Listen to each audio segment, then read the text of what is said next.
करता पुरख जी दी जोत तन तन गुरु नानक पातशाह जी दे मुकद्दस अमृत बूलों वाल ध्यान धर के गुरु फतेह दी सांझ पाइए। वाहिगुरु जी का खालसा वाहिगुरु जी की फतेह। पानीपत दी धरती तो शेख शरफ जी नाल विचार गोष्ठी करके खुदाई रमजान दी सांझ पा के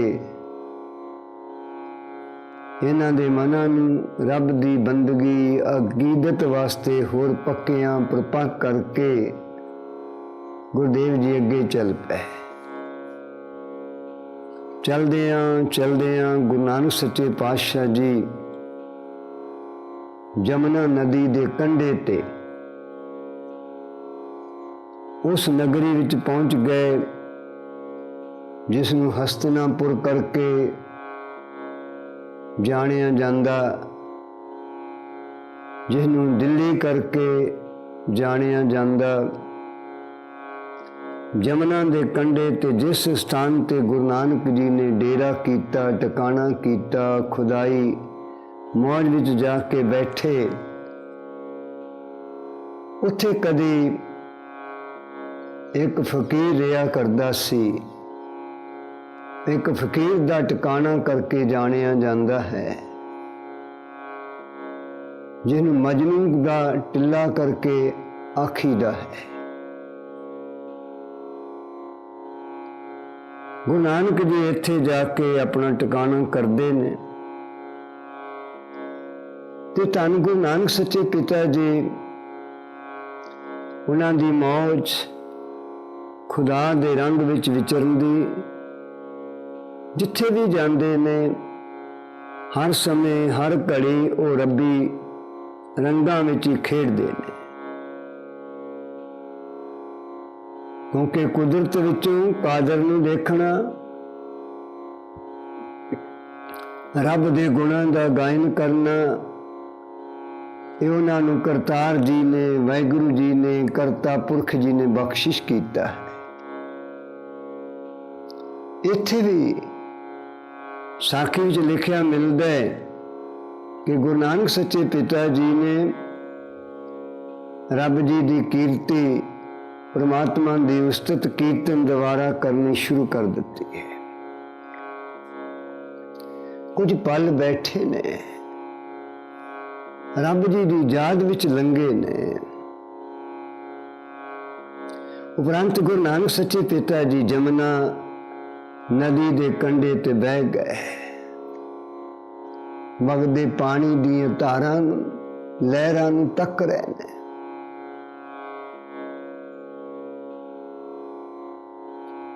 अंदर परमेश्वर दा प्यार जो उन्हां नूं रब दी बरकत ते बख्शिश मिलिया है, उस तरह मस्ती उन्हां नूं प्रदान कर रही है। इतिहास ने इतनी बड़ी एक अजीब जी गाथा लिखी है। वो गाथा ये लिखी है, इस टिल्ले दे बिल्कुल नेड़े करके फील खाना है। फील खाने तो भावे हाथियां दे रहन वाली थां, जिथे राजे महाराजे अपनी हाथी जेड़े सन उन्हां नूं रखिया करदे सन। उन्हां दा वाड़ा कह लीए, उन्हां नूं रखण दी थां कह लीए, इस तरह दी थां बनी सी। लाग दी गंगा जमुना वग रही है।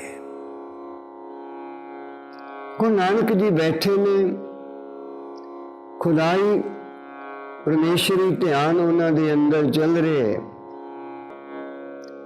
इस एकांत विच बैठिया गुरुदेव जी दे मुकद्दस जेड़े सरवण ने, कान ने, इन्हां विच एक आवाज आ रही है। आवाज किसी दुखी बंदे दी है। ये आवाज रोन दी है, करलाउण दी है। पहला एक आवाज आई फिर उस आवाज़ नाल होर भी मनुखी आवाज़ां रलदियां गईयां। धन गुरु नानक सच्चे पातशाह जी, क्योंकि जगत उदाहरण लई विचरदे पे ने। गुरु नानक जी संसार नूं रोंदिया नहीं देखना चाहते। उन्होंने संसार नूं किसी संतुष्टि दे विच, किसी खेड़े दे विच गुरु नानक जी वेखण दी रब की दिती हुई तमन्ना रखते, उठते ने। जेड़े पासे रोण की आवाज़ आ रही सी, अपने साथी भाई मरदाना ही नाल लैंदे उत्थे चले जाते ने। दिखते की ने? इत्थे बच्चे भी रो रहे ने, एक वड्डी उम्र का बंदा रो रहा है, उसदे परिवार दीयां सवाणियां भी रो रही ने। धन गुरु नानक जी उस व्यक्ति को जाते हैं, भलिया की कारण है, रो क्यों रहे? रोण का की कारण है? ये रोण वाला व्यक्ति गहरा हौका लेंदा है, हौका लेके अपनी पीड़ा बयान करता है। ए रब दे दरवेश, मेरी रोजी ते रोटी का मसला मेरे को खुस गया है। मेरे रोण का कारण मेरा हाथी मर गया है, जिहड़ा मेरे लिए रोटी मैनू देंदा सी। ये तो बगैर मेरे टब्बर दा, मेरे परिवार का निर्वाह किवें होएगा? मैनू रोण इस गल उत्ते आ रहे। भलिया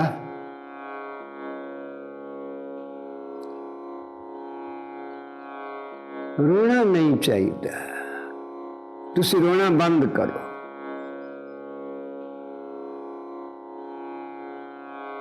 कर दिए सुनानियां, बच्चे सारे गुरु नानक जी वाले पासे देख रहे हैं।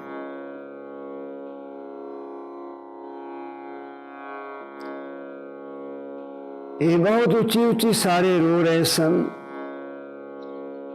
गुरु नानक जी ने इन्हां नूं तरवास देण दा यतन कीता।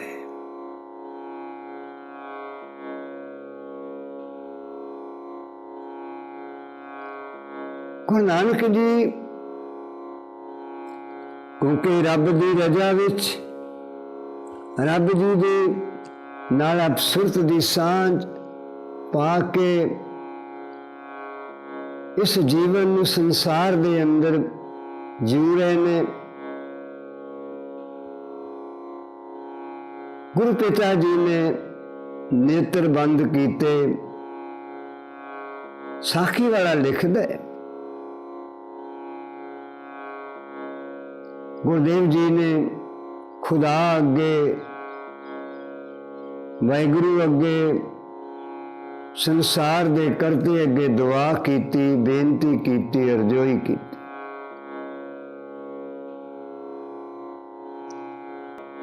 उस अरजोई दे विच गुरुदेव जी ने जो बचन कहे,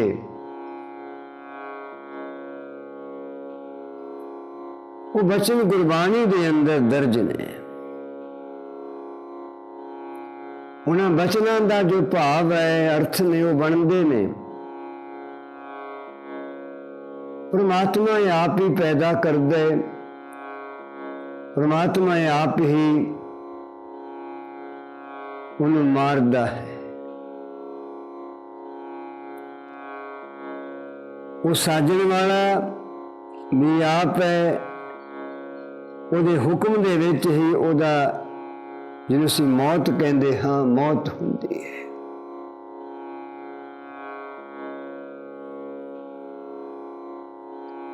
ਇਹਨਾਂ ਨੂੰ ਸਮਝਾਉਂਦੇ ਨੇ ਦੱਸਦੇ ਨੇ।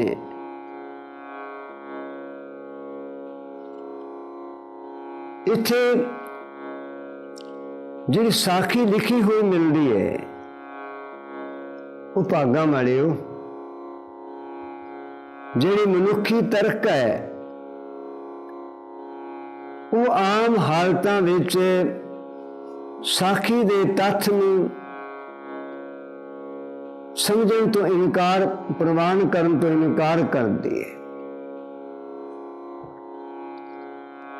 ਪਰ ਜਦੋਂ ਗੁਰਬਾਣੀ ਵਿੱਚੋਂ ਗੁਰੂ ਜੀ ਦੀ ਗੱਲ ਨੂੰ, ਗੁਰੂ ਜੀ ਦੀ ਮਹਾਨ ਸ਼ਖਸੀਅਤ ਨੂੰ ਅਸੀਂ ਵੇਖਦੇ ਹਾਂ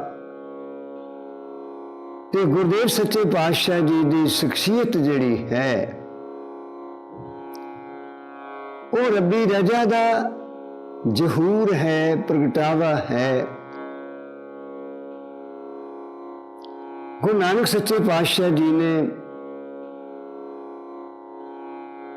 ਇਹਨਾਂ ਨੂੰ ਰੱਬ ਦੀ ਰਜ਼ਾ ਦੀ ਗੱਲ ਸਮਝਾਉਣ ਦਾ ਪਰਉਪਕਾਰ ਕੀਤਾ ਹੈ। ਸਾਖੀ 'ਚ ਲਿਖਿਆ ਤੇ ਮਿਲਦਾ ਹੈ, ਗੁਰੂ ਨਾਨਕ ਜੀ ਨੇ ਦੁਆ ਕੀਤੀ, ਹਾਥੀ ਜਿਹੜਾ ਸੀ ਮਰ ਗਿਆ, ਉਹ ਜਿੰਦਾ ਹੋ ਗਿਆ।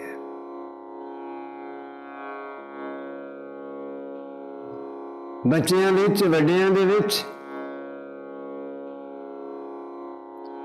खुशी की लहर दौड़ गई। खुशी की लहर दौड़ गई कि हाथी के मर जाने की खबर राज घराने तक पहुंच गई। उस लोधी दे जिहड़ा राज करदा सी उत्थों तक चले गई। उन्हें अपने एहलकारां दे कोलों इस गल की पड़चोल कर लई, पड़ताल कर लई। नाल दे नाल